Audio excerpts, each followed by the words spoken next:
Got the L21B, the CSLPM1.F1 green LED, and I'm going to put that up against the Convoy L8, which until now has been my strongest LED thrower. Let's have a look at the L8 first. That's on turbo and absolutely breathtaking. Every time I turn this thing on, just lose my mind. I mean, it's just illuminating.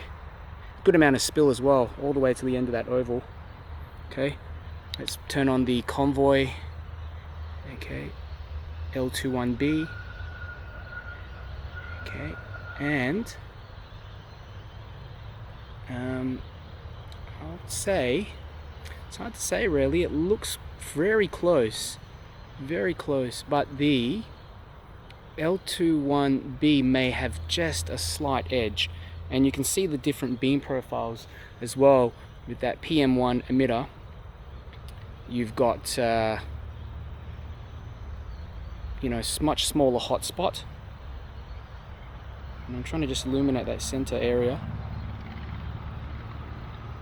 right over there to see there's really a difference. I mean, they look very almost on par.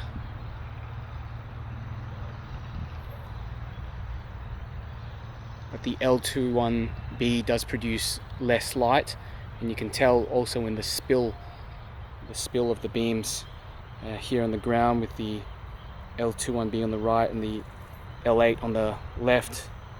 The spill is significantly brighter on the left with the L8. Okay, they're both getting a little warm, but the L8 is significantly warmer than the L21B. Just trying to see if maybe they'll start ramping down. The L8 is still, I mean, it's very much almost on par, but the L21B might be a little bit brighter. It's very hard to tell.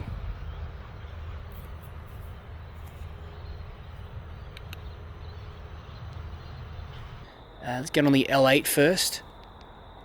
My God, I mean, this thing always does my head in when I turn it on. Looks like it's blowing out the camera sensor. Look at that. It's even getting that building all the way in the back there. I've got to figure out what that is, what building that is. And here on the right, I've got my L21B. Okay. That's actually really handy, both of these lights, because you can see right at the base of those trees at the back. So if you wanted to look, especially just illuminate the base of those trees, it actually covers, it really cuts through the foliage. Okay. Especially that green. Just, here we go, there's a larger tree in this to the right here. Right. Try not to point it at the ground because it's just blowing out the camera sensor. Okay. Got a significantly larger hotspot with that L8 versus the L21B. In terms of the intensity of the hotspot, I mean, there's not a huge, I wouldn't say there's a huge difference. But yeah, they're definitely still holding their throw, their range.